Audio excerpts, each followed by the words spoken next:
दोस्तों स्टडी 91 के online platform में आप सभी का बहुत बहुत स्वागत है। दोस्तों आज आप सभी के समक्ष इंडियन ज्योग्राफी के अगले लेक्चर को लेकर हाजिर हूं। जी हां दोस्तों, आज हमारा 338 नंबर का लेक्चर है। जी हां, और एक तरह से देखा जाए तो 331 नंबर से जो हमारी क्लास है वो ज्योग्राफी की क्लास चल रही है। आज हमारा 38वां लेक्चर है, यानी कि इंडियन ज्योग्राफी का ये हमारा 8वां लेक्चर है। अब तक हम लोग दोस्तों कुल 10,000 सवाल कवर कर चुके हैं। आज की क्लास अगर आप अटेंड करते हैं तो 10,140 सवाल आपके तैयार हो जाएंगे। जो हमने टॉपिक यहाँ पे चूज किया वो टॉपिक है दोस्तों भारत के भू आकृतिक प्रदेश, और उसके अंतर्गत हम लोग पढ़ रहे हैं हिमालय की संरचना के बारे में। ठीक है, और इसी पार्ट पर हम लोग पढ़ेंगे। इसके पहले हम लोगों ने ट्रांस हिमालय से संबंधित बहुत सारे सवाल देखें। अब हम लोग आगे अपनी क्लास में बृहद हिमालय, जिसे महान हिमालय भी कहते हैं, लघु हिमालय जिसे मध्य हिमालय भी कहते हैं, और शिवालिक हिमालय से संबंधित तमाम ऐसे सवालों को देखेंगे जो आपसे आपकी परीक्षा में पूछे जाते हैं। स्क्रीन पर कई सारे ऐसे सवाल भी आपको दिख रहे होंगे, हूबहू ऐसे सवाल आपसे आपकी परीक्षा में पूछे जाते हैं। देखिए, आपको कितना जवाब देना आता है ये तो ये तय करेगा कि जो आज की क्लास में मैंने सवाल पूछे हैं उन सवालों का जवाब आप बखूबी दे पाते हैं या नहीं। ठीक है, स्टडी 91 के प्लेटफॉर्म से अलग अलग विषय के लिए फाउंडेशन कोर्स भी लॉन्च किया गया है। अगर आपको बिलीव है, भरोसा है कि नितिन सर हमें अच्छा समझा लेंगे, पढ़ा लेंगे, तो आप हमारी इस बैच को ज्वाइन कीजिए। ठीक है, आइए आगे बातचीत करते हैं और सीधे अपने सवालों पर आते हैं और पढ़ना आरंभ करते हैं। ठीक है, तो पहला सवाल दे रहा दोस्तों यहाँ पर कि बर्फीला हिमालय अथवा जिसे हम हिमाद्री कहते हैं, ये हिमाद्री दोस्तों जो शब्द है दो शब्दों से मिलकर बना है। हिमाद्री जो शब्द है ये दो शब्दों से मिलकर बना है। कौन कौन सा शब्द है दोस्तों? एक होता है हिम, हिम का मतलब होता है दोस्तों बर्फ, हिम का मतलब क्या है? बर्फ। ठीक है, और दूसरा शब्द है दोस्तों आद्री, आद्री का अर्थ होता है दोस्तों पर्वत। आद्री किसे कहते हैं? पर्वत, यानी बर्फ का पर्वत। कह रहा है जो बर्फीला हिमालय है, और लिख भी दिया हिमालय का आगे बर्फीला शब्द किसे डिनोट कर रहा है, यानी हिमालय का वो हिस्सा जो बर्फ से आच्छादित रहता है। ठीक है, तो कह रहा है बर्फीला हिमालय या फिर हिमाद्री, ये किस हिमालय को कहा जाता है दोस्तों? जो ज्यादातर दोस्तों बर्फ से आच्छादित रहता है, उस हिमालय का नाम क्या है? उस हिमालय का नाम है बृहद हिमालय। ठीक है, या तो आप इसे बृहद हिमालय कह सकते हैं या आप इसे महान हिमालय कह सकते हैं। ठीक है, बृहद या फिर महान हिमालय एक ही बात है, कुछ अलग नहीं। क्यों सर? जो ट्रांस हिमालय था, जो इसके पहले वाली क्लास में लोग ट्रांस हिमालय की चर्चा किए थे, क्या सर वो बर्फ से आच्छादित नहीं रहता है? वो भी आच्छादित रहता है, वहां पे तो बड़े बड़े ग्लेशियर तक है। ठीक है, लेकिन ये हिमालय का जो उसके बाद का हिस्सा है महान हिमालय या बृहद हिमालय, यह भी दोस्तों बर्फ से आच्छादित रहता है, यह आप याद रखेंगे। ठीक है, अगला सवाल कि महान हिमालय का विस्तार कहां तक पाया जाता है? दो चीजें होती, कहां तक अगर आपको जानना तो यह भी जानना होगा कि कहां से पाया जाता है, कहां से कहां तक इस पूरे महान हिमालय का विस्तार पाया जाता है। तो लोगों को लगता है कि हिमालय सिर्फ जम्मू कश्मीर में, नहीं भाई, आप थोड़ा सा और आगे आइए। यहां पर हम विस्तार जो बात करेंगे, यहां पर नदी को आधार बनाकर बात करेंगे, और जब नदी को आधार बनाएंगे तो याद रखिएगा सिंधु नदी। ठीक है, सिंधु नदी से लेकर दोस्तों ये नामचा बरवा तक फैला हुआ। कहां तक दोस्तों? नामचा बरवा तक। कहां तक दोस्तों? सिंधु नदी से लेकर नामचा बरवा तक किसका विस्तार है? याद रखेंगे हिमालय पर्वत का विस्तार। हिमालय में महान हिमालय का विस्तार है, यह आप याद रखेंगे। अगला सवाल दे रहा है कि महान हिमालय, लघु हिमालय, ये किस संरचना द्वारा अलग होता है, ये आपको बताना है। कौन सी संरचना है जो इस महान हिमालय और लघु हिमालय को अलग करती है? ठीक है, देखिए इसके पहले हम लोग अगर पिछली क्लास अगर आपको याद हो तो वहां मैंने कई सारी चीज बताया था, जैसे ट्रांस हिमालय और बृहद हिमालय के बीच में एक सचर जोन पाया जाता है। आपको याद है? मैंने बताया था इंडो सांगपो सचर जोन, याद है कि नहीं? भूल जाते हैं आप लोग, बहुत जल्दी भूल जाते हैं, भूलिए मत। देखिए भूलेंगे तो फिर मजा किरकिरा हो जाएगा। अभी हमसे पूछ रहा है महान हिमालय लघु हिमालय के बीच में, इन दोनों के, ये दोनों दोस्तों किस संरचना द्वारा अलग होते हैं? तो ये अलग होता है MCT द्वारा। किसके द्वारा? MCT। अब आप कहेंगे सर MCT क्या है? MCT को कहा जाता है मेन सेंट्रल थ्रस्ट। क्या कहा जाता है? Main central thrust. थ्रस्ट का मतलब होता है भ्रंश, यानी मेन का मतलब हो गया मुख्य, सेंट्रल का मतलब हो गया मध्य। ठीक है, मध्य, और यहां थ्रस्ट का मतलब हो गया भ्रंश। ठीक है, तो याद रखेंगे यह MCT जो संरचना है इसके द्वारा अलग होता है। इसके पहले जो मैंने आपको बताया था वो बताया था ट्रांस हिमालय, किसके किसके बीच में बताया था कि ट्रांस हिमालय और महान हिमालय ये दोनों किसके द्वारा अलग होते हैं? तो याद रखिएगा इंडो सांगपो सचर जोन द्वारा अलग होते हैं। ठीक है, Indo Tsangpo Indo Tsangpo suture zone, ठीक है, इसके द्वारा अलग होते हैं, ऐसे अलग अलग है। अब बाद में और आगे पढ़ेंगे आपको एक मिलेगा मेन बाउंड्री थ्रस्ट, MBT मिलेगा, यहां MCT है वहां MBT हो जाएगा, बाउंड्री थ्रस्ट आ जाएगा। उसके बाद आप डायरेक्ट आगे बढ़ेंगे तो हिमालयन थ्रस्ट मिल जाता है। हिमालयन थ्रस्ट ये शिवालिक हिमालय और मैदानी क्षेत्रों को अलग करता है, ठीक है। ये आप बाउंड्री होता है ना, जैसे दो जिलों की बाउंड्री होती है वैसे इनकी भी बाउंड्री, भाई कहां से बृहद वाला समाप्त हो रहा है और जो है लघु वाला शुरू हो रहा है, ये एक डिसाइड करना पड़ेगा ना, उसीलिए दोस्तों ये आंकड़ा एक बनाया गया है, ठीक है। अगला सवाल देखिए, करा विश्व की सबसे ऊंची चोटी माउंट एवरेस्ट या फिर सागर माथा जिसे हम कहते हैं, ये किस पर्वत श्रृंखला में स्थित है? पहले तो दोस्तों इसकी ऊंचाई बता दीजिए, ठीक है। याद रखिएगा यह एक नवीन वलित पर्वत है तो इसकी ऊंचाई धीरे धीरे बढ़ रही, इसकी नई ऊंचाई है दोस्तों 8,850 मीटर। जो आपको याद होगा वो होगा दोस्तों 8,848 मीटर, ठीक है। यह आपका क्या है दोस्तों, पुराना आंकड़ा है और जो मैं बता रहा हूं ये नया आंकड़ा है, क्योंकि हिमालय एक वलित पर्वत है। हिमालय क्या दोस्तों, हिमालय एक वलित पर्वत है, एक नवीन वलित पर्वत है, नया, ठीक है। इसलिए दोस्तों धीरे धीरे इसकी ऊंचाई बढ़ रही है। आने वाले समय में हो सकता है 8,000 मीटर की बजाय 9,000 मीटर तक हो जाए, यह भी आप याद रखें, ठीक है। फिलहाल अगला, ये सागर माथा जो नाम है दोस्तों, नेपाल में इसी हिमालय को सागर माथा नाम से बुलाया जाता है, ठीक है।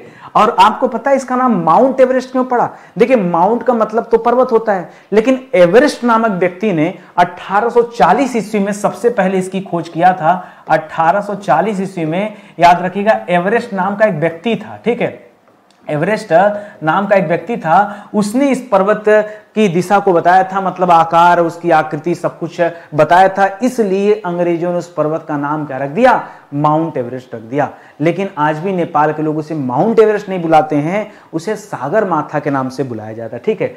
हमसे पूछा जा रहा है कि किस पर्वत श्रृंखला में अवस्थित है, याद रखेंगे ये अभी हम जो पढ़ रहे हैं महान हिमालय, ठीक है।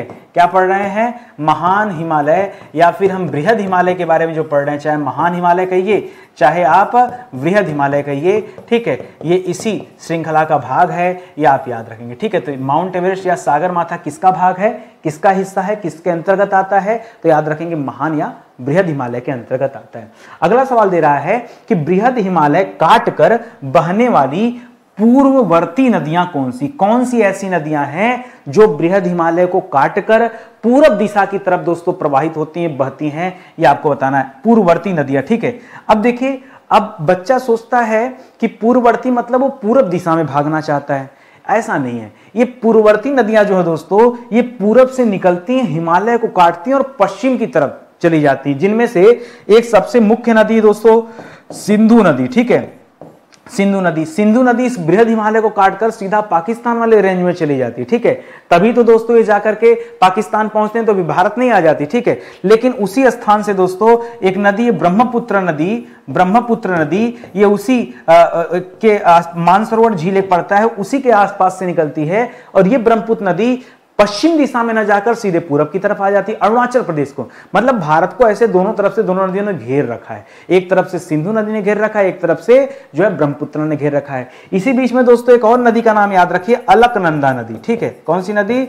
अलकनंदा नदी। अलकनंदा और बाकी नदियों का मिलन भी होता है दोस्तों, ठीक है। गंगा से सब मिलकर भागीरथी, कई नदियों का संगम है, ठीक है, आपको पता होना चाहिए। आगे बढ़िए, करा एवरेस्ट हो गया, मकालू हो गया, अन्नपूर्णा हो गया, कंचनजंगा हो गया, इन चोटियों में सबसे पूरब दिशा में दोस्तों कौन सी चोटी है? सबसे पूरब में, देखिए पूरब मतलब बंगाल की खाड़ी साइड से आपको गिनना है। हिमालय तो बहुत बड़ा है, जम्मू कश्मीर से लेकर उधर अरुणाचल तक फैला हुआ, आप अरुणाचल ही नहीं वो म्यांमार तक फैला हुआ है। म्यांमार जो देश है ना, म्यांमार तक, म्यांमार की राजधानी है नायपीडा, वहां तक फैला हुआ। वहां पर एक पर्वत श्रृंखला पाया जाता है अराकान योमा। क्या पाया जाता है? Arakan Yoma. ये अराकान योमा कुछ अलग नहीं है, वो हिमालय पर्वत का ही विस्तार है। पूछता है सवाल परीक्षा में, और कई बार तो इसका विस्तार अंडमान निकोबार तक मिलता है। हिमालय का विस्तार अंडमान निकोबार तक बहुत विस्तार से जब आप पढ़ेंगे, पृथ्वी के गर्भ के बारे में पढ़ेंगे, तब आपको पता चलेगा कि ये जो श्रृंखला है ये पानी के अंदर भी चला गया, इसका विस्तार बहुत आगे तक है, ठीक है। चलिए खैर अलग बात है। अभी हमसे पूछ रहा है इन 4 पर्वत चोटियों का नाम दिया, आपको बताना सबसे पूरब दिशा में कौन सा है, ठीक है। तो सबसे पूरब में याद रखिएगा कंचनजंगा है। कौन सा दोस्तों? कंचनजंगा। कंचनजंगा पड़ता कहां दोस्तों? कंचनजंगा स्थित है सिक्किम में। कहां पर है? ये सिक्किम नेपाल बॉर्डर पर है, तो ये दोस्तों याद रखेगा सबसे पूरब में, ठीक है, सबसे पूरब में। अब हो सकता है परीक्षा में आपसे ये भी पूछ ले कि एवरेस्ट, मकालू और अन्नपूर्णा में से कौन सा है दूसरे नंबर पे, तो दूसरे नंबर पे याद रखेगा मकालू पर्वत है, ठीक है, मकालू। मकालू के बाद दोस्तों एवरेस्ट का नाम आता है। किसका नाम आता है? मकालू के बाद एवरेस्ट का नाम आता है, ठीक है, एवरेस्ट का नाम। और एवरेस्ट के बाद तब जाकर दोस्तों अन्नपूर्णा का नाम आता है, ठीक है, अन्नपूर्णा का नाम आता है, ठीक है। तो ये सीक्वेंस एक आप जरूर याद रखेगा, परीक्षा में सीक्वेंस भी दोस्तों खूब पूछा जाता है। मैं नहीं चाहता कि आप आधे अधूरे पढ़ाई किए रहो और कहीं कंफ्यूजन में रहो, ठीक है। मैं इस तरह इसलिए पढ़ाता हूं कि जो भी बच्चा चाहे ज्योग्राफी जहां से भी पढ़ाओ, किसी भी कोचिंग से पढ़ाओ, ऑनलाइन पढ़ाओ, ऑफलाइन पढ़ाओ, ठीक है, किस छोटे टीचर से, बड़े टीचर से, जहां से भी पढ़ाए, लेकिन आपको इन सवालों का जवाब पता होना चाहिए। अगर आप इन सवालों का जवाब नहीं दे पा रहे हैं, इसका मतलब इस चैप्टर पर आपकी पकड़ बेहतर नहीं बन पाई है, और आप बनाइए उसे बेहतर, ठीक है। अगला सवाल देखिए, करा महान हिमालय के दक्षिण दिशा में, महान हिमालय के दक्षिण दिशा में स्थित जो श्रृंखला है उसको किस नाम से जानते हैं? देखिए, सबसे अगर उत्तर में बात करें, ठीक है, सबसे पहले हमने क्या पढ़ा दोस्तों? सबसे ज्यादा उत्तर में हमने पढ़ा ट्रांस हिमालय। क्या पढ़ा? सबसे ज्यादा उत्तर में हमने क्या पढ़ा दोस्तों? ट्रांस हिमालय। ट्रांस हिमालय के बाद क्या पढ़ा? चाहे आप महान कहिए, चाहे आप बृहद कहिए। इसके बाद दोस्तों अब अगला क्या पढ़ेंगे? अगला हम पढ़ेंगे लघु हिमालय, चाहे आप लघु कहिए, चाहे आप मध्य कहिए। इसके बाद हम क्या पढ़ेंगे? इसके बाद हम पढ़ेंगे शिवालिक हिमालय। और इसके बाद क्या पढ़ेंगे? इसके बाद तो मैदानी क्षेत्र आ जाएगा, यही होगा ना, ये एकदम एक सीक्वेंस है। तो अभी हमको किस पे ध्यान देना? अभी हमसे क्या पूछा है? कहा है कि हिमालय के दक्षिण में, मतलब इसके दक्षिण में, तो ये वाला हमारा जवाब हो जाएगा, है कि नहीं? ये वाला जो उत्तर है दोस्तों, यही हमारा उत्तर हो जाएगा। यानी इस सवाल का जो सही उत्तर है वो क्या हो जाएगा? लघु या मध्य हिमालय। कहीं कोई कंफ्यूजन नहीं ना? ऐसे आराम आराम से सीखिए, पढ़िए, कहीं कोई कंफ्यूजन नहीं होगा। अगला सवाल देखिए, करा लघु हिमालय की सबसे लंबी पर्वत श्रृंखला कौन सी है? किसमें? अब देखिए यहां लघु लिखा, कंफ्यूजन में मत रहिएगा। कभी कभी परीक्षा में लघु लिख देता है, कभी एग्जामिनर के दिमाग में आ गया तो मध्य लिख दिया, तो हमें कंफ्यूज नहीं होना। हमने पढ़ा कि जो मध्य हिमालय है वही लघु हिमालय, यहां अलग से कुछ नहीं, इसलिए आपको बिल्कुल ध्यान देना है, ठीक है। क्या पूछा है? मध्य लघु हिमालय की सबसे लंबी पर्वत श्रृंखला कौन सी है? तो याद रखिएगा यहां पर है पीर पंजाल श्रेणी। क्या है दोस्तों? पीर पंजाल श्रेणी। पीर पंजाल श्रेणी दोस्तों करती क्या है? ये मनाली को लेह से मिलाती है। किससे मिलाती है? मनाली को लेह लद्दाख से मिलाती है, ठीक है, याद रखेंगे। ये बहुत इंपॉर्टेंट सवाल है। और दुनिया की सबसे ऊंची सुरंग कौन सी सुरंग भैया? अटल टनल का नाम सुना होगा। अटल टनल भी 9 किलोमीटर का अटल टनल है। और ये कहां पर स्थित दोस्तों? अटल टनल ये यहीं स्थित है पीर पंजाल श्रेणी में। तो इसको आप याद रखेंगे, बहुत बढ़िया, ठीक है। और इसी के अंतर्गत दोस्तों एक और भी आता है, वो क्या नाम भैया? काराकोरम श्रेणी, वो भी आता है, उसको भी याद रखेंगे, ठीक है। आगे देखिए, करा हिमालय की कौन सी श्रेणी सर्वाधिक चौड़ी है? देखिए यहां पूछा था सबसे लंबी, और यहां संपूर्ण हिमालय की सबसे चौड़ी श्रेणी की बात कर रहा है, जिसकी चौड़ाई ज्यादा है, ठीक है। तो याद रखेंगे आप हमेशा, जो हमने लघु या मध्य हिमालय पढ़ाना, सबसे ज्यादा चौड़ाई इसी लघु या मध्य हिमालय की है, सबसे ज्यादा चौड़ाई है दोस्तों, इसको याद रखेंगे। इसको एक दो नाम से और जाना जाता है, ठीक है। इसको महाभारत श्रेणी के नाम से भी जाना जाता है। किसके नाम से? इसको महाभारत श्रेणी। हो सकता है परीक्षा में आपसे कोई पूछ दे कि महाभारत श्रेणी किसे कहा जाता है, तो कंफ्यूज मत होइएगा।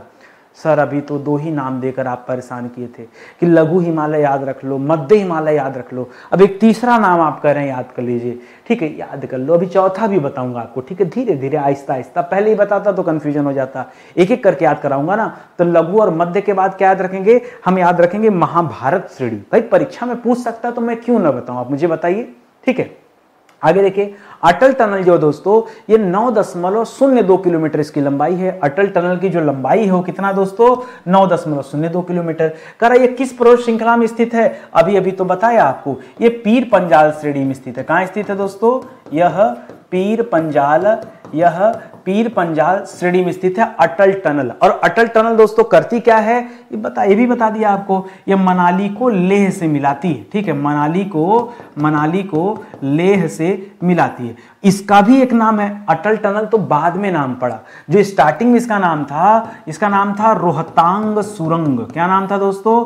यह रोहतांग टनल या सुरंग, ठीक है, ये पुराना नाम था, अब इसका नया नाम भी हो गया, ठीक है। तो ये भी आप याद रखेंगे।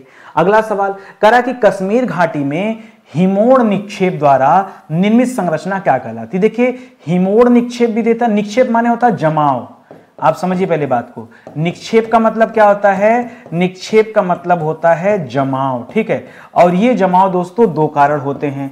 ये जमाव दोस्तों हिमोड़ के कारण भी होते हैं और ये जमाव दोस्तों झील के कारण भी होते हैं, ठीक है। तो कह रहा है इन दोनों के कारण जो संरचना निर्मित होती है उस संरचना को क्या कहते हैं? उस संरचना को कहा जाता है करेवा। क्या कहा जाता है? करेवा। और ये करेवा विशेष रूप से कहां पाया जाता है? ये कश्मीर घाटी में। इसको कश्मीरी भाषा में ऊंचा पठार कहते हैं। अगर आप इसके अर्थ की बात कीजिए तो इसका अर्थ होता है दोस्तों ऊंचा पठार, ठीक है, ऊंचा पठार। और एक चीज जो सबसे ज्यादा आपको याद रखना है बहुत ध्यान से, वो याद रखना दोस्तों कि पूरा कश्मीर भारत में किस लिए जाना जाता है, तो आप याद रखिएगा केसर उत्पादन के लिए। और वो केसर उत्पादन इसी करेवा वाले क्षेत्र में ज्यादा होता है, ठीक है। यहां पर याद रखेंगे यह केसर उत्पादन के लिए जाना जाता है जहां पर एक करेवा मिट्टी पाई जाती है, ठीक है, या ये जो करेवा निक्षेप पाए जाते हैं, ठीक है, यहां पर केसर उत्पादन बहुत ज्यादा होता है। ये परीक्षा में बहुत पूछा जाता है सवाल, ठीक है। तो अच्छे से दिमाग में इस सवाल को भी बिठा लीजिए। अगला सवाल देखिए, करा लघु हिमालय श्रेणी को अन्य किस नाम से जाना जाता है? तो अभी मैंने इसके कितने नाम बताएं, चलो एक एक करके नाम याद रखो। एक नाम हमने आपको बताया लघु हिमालय, ठीक है, हिमालय नहीं लिखता हूं, आप सभी तो जान ही रहे हैं, ठीक है। दूसरा नाम हमने आपको बताया मध्य हिमालय। तीसरा नाम हमने आपको बताया महाभारत श्रेणी। क्या बताया दोस्तों? यहां हिमालय नहीं लगा है, यहां श्रेणी लगा है, ठीक है। लिख लो यहां पे हिमालय, ठीक है। तो याद रखेंगे यहां चाहे लघु हिमालय बोलेगा चाहे मध्य हिमालय बोलेगा, एक ही बात है। और महाभारत श्रेणी इसका तीसरा नाम हो जाएगा। इसके अलावा चौथा नाम लिखना, इसे हिमाचल श्रेणी के नाम से भी जाना जाता है, ठीक है। किस श्रेणी के नाम जाना जाता है? इसे हिमाचल श्रेणी के। सर और हो तो बता दीजिए, इसके बाद सर ना बताइए। चार याद कर लो, चार पर्याप्त, अब नहीं बताऊंगा, ठीक है। होने को तो बहुत कुछ, अभी अंग्रेजी वर्जन ला दूंगा तो और परेशान हो जाओगे, तो इतना याद रख लो, ये चार इंपॉर्टेंट है। क्या क्या मैंने बताया? लघु हिमालय, मध्य हिमालय, महाभारत श्रेणी और हिमाचल श्रेणी, ठीक है। तो इसको आप याद रखेंगे, यह भी आपके लिए अच्छा सवाल हो जाएगा। कह रहा है कि लघु हिमालय कहाँ स्थित है? अभी थोड़ी देर पहले दोस्तों हमने आपको बताया महान हिमालय कहाँ स्थित है, ठीक है, महान हिमालय या फिर बृहद हिमालय। तब दोस्तों मैंने बताया इसका विस्तार सिंधु से लेकर के नामचा बरवा तक था। कहां तक दोस्तों? नामचा बरवा तक था, ठीक है। पीछे ही दोस्तों हम लोग पढ़ा गया, आज की क्लास में पढ़ा गया। उसी तरीके से पूछ रहा है कि जो लघु हिमालय है ये इसका विस्तार कहां से कहां तक है? तो याद रखेगा लघु हिमालय महान हिमालय एवं मध्य हिमालय, महान हिमालय एवं शिवालिक हिमालय के मध्य में स्थित है। हिमालय के मध्य में स्थित है। ये आप याद रखेंगे। कोई दिक्कत आपको नहीं ना? आई बात समझ में? आगे देखिए, करा किन दो पर्वत श्रेणियों के मध्य कश्मीर घाटी स्थित है? कश्मीर घाटी का नाम तो जान ही रहे हैं, ठीक है। एक एक जो घूमने वाले लोग हैं ना उनके लिए कश्मीर घाटी बड़ा फेमस है, ठीक है, उनको घाटी देखने का बड़ा शौक है। ये कश्मीर घाटी जो दोस्तों ये कहाँ स्थित है? याद रखेंगे कश्मीर घाटी। आपने थोड़ी देर पहले पीर पंजाल श्रेणी पढ़ा था ना, लेकिन सर ये पीर पंजाल तो सर आपने बताया था कि पीर पंजाल जो श्रेणी है ये इसी पर अटल टनल बना हुआ है जो मनाली को लेह से जोड़ता है, लेह लद्दाख, और उसी के आगे बढ़ेंगे तो आपको कश्मीर घाटी मिल जाएगा। तो याद रखिएगा ये पीर पंजाल एवं बृहद हिमालय के मध्य क्या स्थित है दोस्तों? कश्मीर घाटी स्थित है। मतलब उत्तर में जाएंगे तो बृहद हिमालय, नीचे की तरफ देखेंगे तो पीर पंजाल श्रेणी, उसके बीच में जो घाटी वाला एरिया है, देखिए पर्वत तो चोटी वाला होता है और जो बीच का समतल स्थान, दो पर्वतों के बीच की जो भूमि होती है उसे घाटी का नाम दिया जाता है। घाटी कुछ अलग नहीं है, घाटी मतलब पर्वतों के मध्य का स्थान, लेकिन नीचे वाला, ऊपर वाला नहीं। ऐसे नहीं कि पर्वत ऐसे पर्वत चढ़ने वाला बना तो उसके बीच का स्थान, माने नीचे का जो स्थान है, जो धरातल, चारों तरफ पर्वत है, बीच में जो धरातल है वो वाला जो स्थान है उसे घाटी कहा जाता है। तो कंफ्यूज नहीं होना आपको, इसे याद रखना है। अगला सवाल दे रहा है कि पीर पंजाल के दक्षिण दिशा में, ठीक है, अवस्थित पर्वतीय क्षेत्र कौन सा है? जैसे अगर पीर पंजाल के उत्तर में जाएंगे तो बृहद हिमालय मिल जाएगा और दक्षिण में जाएंगे तो क्या मिलेगा दोस्तों? याद रखिएगा, मान लीजिए पीर पंजाल है, मान लीजिए पीर पंजाल श्रेणी है, ठीक है। पीर पंजाल श्रेणी के यदि आप उत्तर में जाएंगे तो क्या मिल जाएगा आपको? यहां मिल जाएगा बृहद हिमालय, मिल गया बृहद हिमालय। लेकिन अगर आप दक्षिण में जाएंगे तो क्या मिलेगा? तब मिलेगा दोस्तों आपको धौलाधर श्रेणी। क्या मिलेगा? धौलाधर, धौलाधर श्रेणी क्या मिलेगा दोस्तों? पीर पंजाल के उत्तर में क्या स्थित है? अच्छा एकदम उत्तर में मैं भेज दिया आपको, पीर पंजाल के एक उत्तर दिशा में जाएंगे, हाँ ठीक है, आप बृहद वाला कर लो, ठीक है, कश्मीर घाटी भी आ जाएगा उसी में, ठीक है, लेकिन आप ये याद रखो बृहद उत्तर में बृहद हिमालय और दक्षिण में धौलाधर श्रेणी है, इसे भी आप याद रखेगा, बढ़िया सवाल है, ठीक है। याद रखेंगे स्टडी 91 के प्लेटफॉर्म से अलग अलग विषय के लिए किताबें लॉन्च की गई, ये किताबें समय समय पर अपडेट होती रहती हैं, हम ज़्यादा नहीं लगभग 3, 4, 5, 6 महीने में एक किताब लॉन्च करते हैं, वो किताब विधिवत लिखी गई होती है, आप पढ़ेंगे तो आपको पढ़कर मजा खूब आएगा। जितने शिद्दत से ईमानदारी से हम यहाँ क्लास देते हैं उतनी शिद्दत से हम किताबों पर काम करते हैं। हमें कोई ये नहीं कि हम एक महीने में 100 किताब लॉन्च कर दें, नहीं, वो सब हमारे अंदर आदत नहीं है। हम अच्छे से काम करते हैं, हमें शांति से काम करना पसंद है। यदि आपको भी शांति पसंद है तो आप आइए ज्वाइन कीजिए स्टडी 91 को, और जो जो चीज़ें मिल रही यहाँ पर स्टडी मटेरियल के रूप में या फिर पढ़ने के लिए जो कुछ भी मिल रहा है आप उसे पढ़ सकते हैं, सीख सकते हैं, ठीक है। आगे बढ़ा जाए अगले सवाल पर, चलिए अगला सवाल दे रहा है कि पीर पंजाल एवं बनिहाल दर्रा, वाह वाह, क्या दे दिया दोस्तों? एक चीज यहां पर आप कॉमन याद रखिएगा, कॉमन क्या? सुरंग है। हमने पीर पंजाल में आपको बताया अटल सुरंग के बारे में, किसके बारे में बताया? अटल सुरंग के बारे में बताया, जो भारत की सबसे लंबी सुरंग है 9.02 किलोमीटर की, ठीक है। एक बनिहाल दर्रे में दोस्तों सुरंग है, उसका नाम है जवाहर सुरंग, नाम सुना होगा, परीक्षा में बहुत बार ये सवाल बनता है, जवाहर सुरंग। जो NH1 गया हुआ ना, राष्ट्रीय राजमार्ग 1, वो दोस्तों यहीं से गुजरा हुआ है जवाहर सुरंग से, ये बनिहाल दर्रे पर पड़ता है, तो इसे मत भूलिएगा।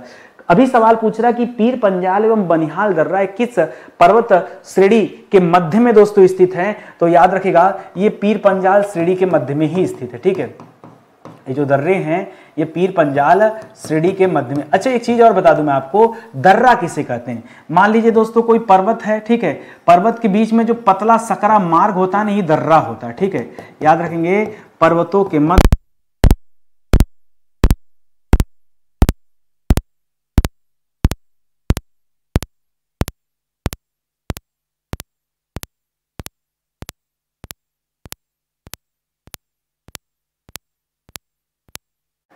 दोस्तों आवाज कट रहा था, ठीक है, बैटरी आजकल बड़ी परेशान करी, चलिए कोई बात नहीं। तो मैं आपको समझा रहा था यहां पर दर्रे के बारे में कि दर्रा होता क्या है। पर्वतों के बीच का जो सकरा स्थान होता है वही क्या कहलाता है दोस्तों? दर्रा कहलाता है, इसे आप याद रखें, ठीक है। अगला सवाल देखिए, कह रहा है कि शिमला नगर, शिमला का नाम आप सभी ने सुना होगा, ठीक है, शिमला सुना है ना, कुल्लू मनाली शिमला बड़ा बेहतरीन जगह है, ठीक है।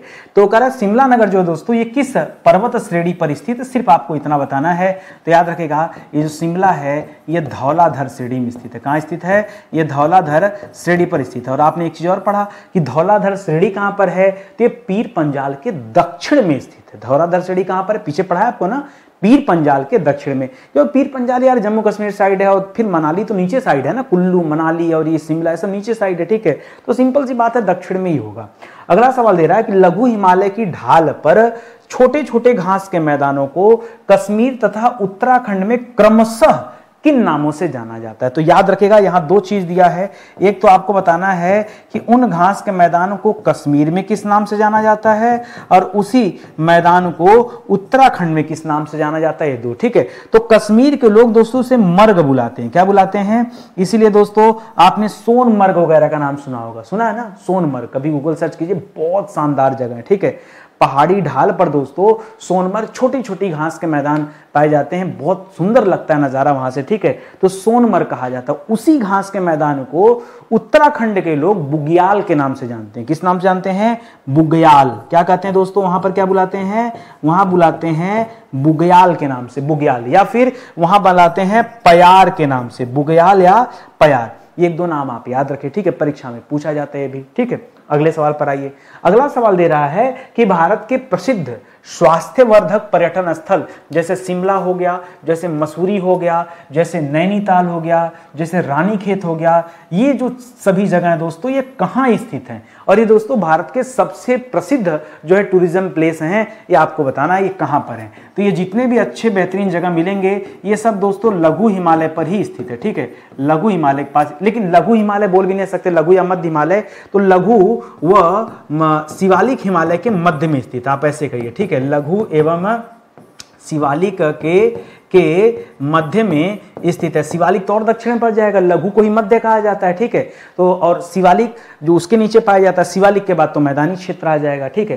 कह रहा मध्य हिमालय, मध्य लिखकर कुछ कंफ्यूजन में मत रहिएगा। मध्य को ही दोस्तों लघु कहा जाता है, मध्य को ही महाभारत श्रेणी कहा जाता है, बोलते जाइए, महाभारत श्रेणी कहा जाता है। मध्य को ही क्या कहते हैं, हिमाचल श्रेणी भी कहा जाता है। क्या कहा जाता है, हिमाचल श्रेणी, ठीक है। सब एक ही नाम है, कहीं कुछ अलग नहीं है। अभी आपसे पूछ रहा है ये जो मध्य हिमालय है इसकी औसत ऊंचाई कितनी है। मध्य हिमालय की औसत ऊंचाई कितनी दोस्तों, तो लगभग 3700 से लेकर 4500 मीटर के आसपास, ठीक है। 3700 से 4500 मीटर के आसपास दोस्तों इसकी ऊंचाई है। इसी तरह बृहद हिमालय में तो 5000 पार हो जाएंगे ना, 5000 के ऊपर है, ठीक है।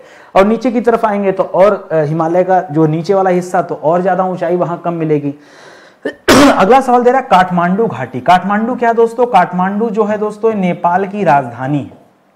काठमांडू क्या है, यह नेपाल की राजधानी है, ठीक है। तो कह रहा काठमांडू घाटी हिमालय के किस भाग में स्थित है। ये हिमालय में कहां पाया जाता है दोस्तों, तो ये जो पाया जाता है यह महान एवं मध्य हिमालय के बीच में पाया जाता है। महान एवं मध्य हिमालय के, हिमालय लिखें गड़बड़ हो गया, मध्य हिमालय के बीच पाया जाता है या मध्य में पाया जाता है, ठीक है। मध्य मध्य दो बार आ गया, कंफ्यूज मत होएगा, मध्य ही लघु है, ठीक है। तो यहाँ पाया जाता है, इसे आप याद रखिए कि सवाल ऐसे ही बनते हैं, जितना मैक्सिमम बन सकता है सवाल वो सब मैं आपको बता रहा हूँ। आगे लिख रहा है सवाल कि कश्मीर घाटी, लाहौल स्पीति, कुल्लू, कांगड़ा घाटियां। घाटी मैंने पहले ही बता दिया, घाटी पहाड़ों के चारों तरफ मतलब चारों तरफ पहाड़ों बीच का जो समतल स्थान है दोस्तों वही घाटी कहलाता है, ठीक है। और ये सभी की सभी घाटियां कहां स्थित है, फिर आपका जवाब वही हो जाएगा दोस्तों, बृहद एवं लघु हिमालय के बीच में, ठीक है। लघु हिमालय के बीच में ये कांगड़ा घाटी स्थित है, ये कुल्लू स्थित है, कश्मीर है, लाहौल स्पीति है। लोकेशन अलग अलग है, राज्य भी अलग अलग है, जैसे इधर उत्तराखंड मिल जाएगा, हिमाचल मिल जाएगा, फिर उधर जम्मू कश्मीर मिल जाएगा, ठीक है। आगे लिख रहा है दोस्तों कि हिमालय में मुख्य सीमांत भ्रंश जिसे एमबीटी कहते हैं, एमबीटी मतलब मेन बाउंड्री थ्रस्ट कहा जाता है, मेन बाउंड्री थ्रस्ट, ठीक है। मुख्य सीमांत भ्रंश, ठीक है। यह किसको पृथक करता है, देखिए मैंने आपको बताया था सबसे पहले, यहां मान लीजिए हो गया ट्रांस हिमालय और बृहद हिमालय के बीच में जो जोन पाया जाता है दोस्तों, उस जोन का नाम क्या है, इस जोन का नाम है इंडो सांगपो सचर जोन। क्या नाम है, इंडो सांगपो सचर जोन, ठीक है। उसके बाद दोस्तों फिर क्या हो गया, मैं इसको थोड़ा अलग पेन से कर दे रहा हूं, इसको जो है अलग पेन से कर दे रहा हूं ताकि आपको याद रहे ऐसे, ठीक है। फिर इन दोनों के बीच में दोस्तों ऐसे एक लाइन है, ठीक है। ये बृहद हिमालय और यहाँ आ जाएगा आपका लघु या मध्य हिमालय, चाहे आप लघु कहिए चाहे आप मध्य हिमालय कहिए, ठीक है। उसके बाद यहाँ आ जाएंगे तो यहाँ मिलेगा आपको शिवालिक हिमालय। क्या मिल जाएगा, शिवालिक हिमालय। फिर और आगे बढ़ेंगे तो मिल जाएगा आपको मैदानी क्षेत्र, ठीक है। यही दिया हुआ है मेन। यहाँ भी दोस्तों ऐसी लाइनिंग है, यहाँ भी ऐसी लाइनिंग है, ठीक है। अब सबका नाम देखते हैं, ठीक है। पहला नाम है दोस्तों यहाँ तो इंडो, ये ले लो पेन, ठीक है। यहाँ पे दोस्तों हो गया इंडो सांगपो सचर जोन, ये तो ये वाली लाइन होगा यहाँ पे, ठीक है। जो ये वाला हिस्सा है, ये वाला हिस्सा, इसका नाम क्या है, इसका नाम है दोस्तों यम मेन सेंट्रल थ्रस्ट, ठीक है। MCT से कहा जाता है, क्या कहा जाता है, मेन सेंट्रल थ्रस्ट कहा जाता है।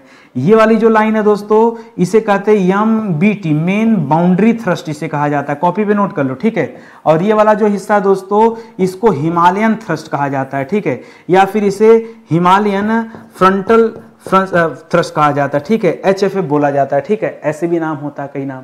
अभी हमसे क्या पूछा है, कह रहा है ये जो MBT है ये क्या है, MBT क्या दोस्तों, लघु हिमालय और शिवालिक हिमालय को पृथक करता है। तो आपका जवाब क्या हो जाएगा, इस सवाल का जवाब क्या हो जाएगा कि लघु एंड शिवालिक हिमालय को अलग करता है, ठीक है। किसे किसे अलग करता है दोस्तों, को क्या करता है, पृथक करता है। यही तो जवाब हुआ हमारा, ठीक है। तो MBT इसी तरह से याद रखेंगे, ठीक है।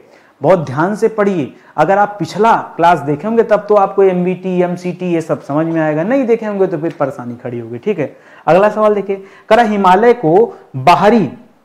हिमालय की सबसे बाहरी श्रृंखला या सबसे दक्षिण में जो है दोस्तों वो क्या है, तो सबसे जो दक्षिण में है वो है दोस्तों शिवालिक हिमालय। सबसे दक्षिण में हिमालय का कौन सा हिस्सा है, शिवालिक हिमालय। अगर आपसे पूछे कि शिवालिक हिमालय के बाद क्या स्थित है, तब क्या बताएंगे, तब बताएगा मैदानी क्षेत्र स्थित है। क्या स्थित है, मैदानी क्षेत्र स्थित है। हर बात का जवाब है ना, आपको यही तो देना है।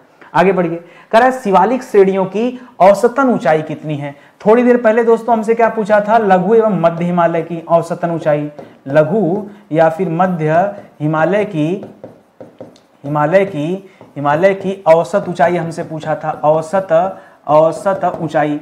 तब हमने यहाँ क्या बताया था दोस्तों, 3700 से लेकर 4500 मीटर के आसपास। ठीक है, 3700 से लेकर 4500 मीटर तक। अब तो दोस्तों जितना दक्षिण में जाएंगे ऊंचाई उतनी कम होती जाएगी। तो यहाँ पर दोस्तों ऊंचाई क्या बन जाती है, ये ऊंचाई घटते घटते आ जाती है दोस्तों 900 से 1200 मीटर। आप सोचो कितना ज्यादा कम हो गया, तो एकदम नीचे आ रहा है ना, क्योंकि इसके बाद तो मैदानी क्षेत्र स्टार्ट हो जाएगा। पहाड़ी रहेगा तो फिर मैदान का मतलब कहां से आएगा भाई, पहाड़ पे मैदान थोड़े बन जाएंगे। ठीक है, इसको याद रखेगा। करा शिवालिक का विस्तार कहां तक पाया जाता है, कहां तक है दोस्तों इस शिवालिक का विस्तार। जैसे बृहद हिमालय और शिवालिक के बीच में लघु हिमालय था, उसी तरह से शिवालिक हिमालय का विस्तार कहां तक पाया जाता है दोस्तों, तो इसको याद रखेगा, पाकिस्तान से याद रखेगा। पाकिस्तान के पोतवार बेसिन से, पोतवार का नाम सुना है कि नहीं, पोतवार बेसिन से, पाकिस्तान में एक जगह है पोतवार। ठीक है, उस पोतवार बेसिन से लेकर के आप असम में आ जाइए, असम राज्य, राजधानी दिसपुर, असम के दिहांग तक। ठीक है, दिहांग तक ये शिवालिक हिमालय का विस्तार है। ये आप याद, इतना दूर तक फैला, पाकिस्तान से लेकर असम तक फैला हुआ। हाँ, पाकिस्तान से असम तक फैला हुआ दोस्तों, अच्छे से ये भी याद रखेगा। कह रहा कौन सी संरचना शिवालिक को भारत के उत्तरी मैदान से अलग करती, बताया तो हिमालयन थ्रस्ट इसे कहते हैं। क्या कहते हैं इसे हिमालयन भ्रंश के नाम से जाना जाता है, या फिर जिसे हिमालयन थ्रस्ट कहते हैं, HT कहते हैं, या फिर इसी का दोस्तों एक और नाम है HFF। अब कहेंगे सर HFF माने क्या होता है, H माने हो जाता है हिमालयन, F माने हो जाता है फ्रंटल, और हिमालयन फ्रंटल, और आखिरी वाला थ्रस्ट नहीं, आखिरी वाला आ जाता है फॉल्ट। ठीक है, FAULT फॉल्ट। ठीक है, फ्रंटल फॉल्ट। ठीक है, हिमालयन फ्रंटल फॉल्ट। ठीक है, इसको याद रखेंगे, HFF के नाम से भी जाना जाता है। ठीक है, आगे बढ़िए। कह रहा है शिवालिक हिमालय तथा लघु हिमालय के मध्य में स्थित लंबवत घाटी को किस नाम से जाना जाता है, कहां स्थित है दोस्तों, कह रहा है शिवालिक हिमालय और पीछे लघु यानी मध्य हिमालय के बीच में जाना आपको, उसके बीच में जो लंबवत घाटी है उसे क्या कहा जाता है, दो घाटियां यहां फेमस है, एक तो दून कहा जाता है, दूसरे को द्वार कहा जाता है। इसी में दोस्तों आप देहरादून और हरिद्वार के बारे में पढ़ते हैं। कह रहा शिवालिक के निचले भाग को क्या कहा जाता है, तो शिवालिक का जो निचला भाग है वो दोस्तों कौन सा है, वो मैदानी क्षेत्र है। ठीक है, आप और दक्षिण में जाएंगे तो क्या आपको मिल जाएगा, मैदानी क्षेत्र। हो सकता है मैदानी दे दे परीक्षा में, हो सकता है आपके परीक्षा में तराई दे दे, तराई भाग या तराई क्षेत्र लिख दे। ठीक है, तो एक ही बात है, मैदानी क्षेत्र, तराई क्षेत्र। पाद, गिरिपाद बोल सकता है, गिरि माने पर्वत, पाद माने पैर, पर्वत का जो पैर है। शिवालिक की उत्पत्ति का प्रमुख कारण क्या है, बड़ा अच्छा सवाल अंतिम पूछ रहा है कि शिवालिक की उत्पत्ति दोस्तों कैसे हुई है, तो याद रखेगा अवसादों के निक्षेपण से, पूरा हिमालय ही इसी वजह से बना है। ठीक है, अवसादों के निक्षेपण से पूरा हिमालय बना है, तो शिवालिक अलग से थोड़े बनेगा, ये भी हिमालय का पार्ट है। ठीक है, तो इसको याद रखेंगे। और छोटी छोटी जिसमें जो घाटियां और पर्वत बने हों उसके वो जो शिवालिक पर जो पर्वत है दोस्तों, उसकी उत्पत्ति का कारण क्या है, उसकी उत्पत्ति का कारण वलन है, वलन क्रिया। वलन आ जानते हैं ना, वलन माना जाता है फोल्ड होना। ठीक है, फोल्ड, जैसे जब दो चीजों पे बल लगता है, ठीक है, तो बीच का हिस्सा चाहे उठ जाएगा चाहे गिर जाएगा, ये होगा ना। आप ऐसे पेपर लेके ऐसे करो तो समझ में आएगा, चाहे उठ जाएगा चाहे गिर जाएगा। तो उसी से दोस्तों ये घाटियां निर्मित हुई हैं, कहीं कहीं पे दोस्तों पर्वत निर्मित हुए हैं, वो वलन प्रक्रिया के फलस्वरूप हुए हैं। इसे भी आप याद रखेंगे। ठीक है, स्टडी 91 पर अगर आप जुड़े हैं तो धीरे धीरे एक एक विषय की तैयारी आपकी हो रही होगी। हमने दोस्तों अभी तक इस क्लास में 5 विषय पूरी तरह से पढ़ा के समाप्त कर दिया। पूरी एंशिएंट हिस्ट्री इसी तरह से इतनी मेहनत और शिद्दत के साथ आप देख सकते हैं पूरी क्लास पढ़ा दिया गया है। पूरा मिडावल हिस्ट्री, पूरा मॉडर्न हिस्ट्री, पूरा इंडियन पॉलिटी यानी संविधान और पूरा का पूरा वर्ल्ड ज्योग्राफी, ये 5 विषय पूरी तरह से द एंड हो गए हैं। अब छठे विषय पे मैंने हाथ लगाया है जिसका नाम है इंडियन ज्योग्राफी। एक बार इंडियन ज्योग्राफी समाप्त हो जाए फिर हम साइंस की तरफ मूव करेंगे, ठीक है। ऐसे विषय जो पहले से हम पढ़ा रखे हैं उन्हीं के हैंड एंड नोट्स हैं, इन्हें आप परचेज कर सकते हैं हमारे स्टडी 91 के प्लेटफॉर्म से या वेबसाइट से, एप्लीकेशन से। आप आइए, विजिट कीजिए और लीजिए, ठीक है। बाकी पीडीएफ की बात रही तो आप वेबसाइट पे आइए तो आपको सभी एक एक क्लास का पीडीएफ आपको मिल जाएगा। आप स्क्रीनशॉट को लेकर परेशान मत हुआ करिए, पूरा ईमानदारी से आप क्लास देखिए। स्क्रीनशॉट लेने के चक्कर में अपने आप को भ्रमित न कीजिए, पढ़िए मन लगाकर। मैं पीडीएफ आपको दे रहा हूं, इसके लिए कोई चार्ज नहीं है। जहां चार्जेस की बात आती है मैं सीधे बोलता हूं, जहां नहीं कोई बात है वहां मैं आराम से आपको पीडीएफ प्रोवाइड कर देता हूं, कोई दिक्कत नहीं है। प्ले स्टोर से आप डाउनलोड कर लीजिए एप्लीकेशन और पीडीएफ जो है डाउनलोड कर लिया करिए, ठीक है। तो चलिए आज का सेशन दोस्तों ही समाप्त होता है, मिलते हैं अगले लेक्चर में। तब तक के लिए बहुत बहुत धन्यवाद आप सभी का। जय हिंद, जय Bharat. Thank you so much.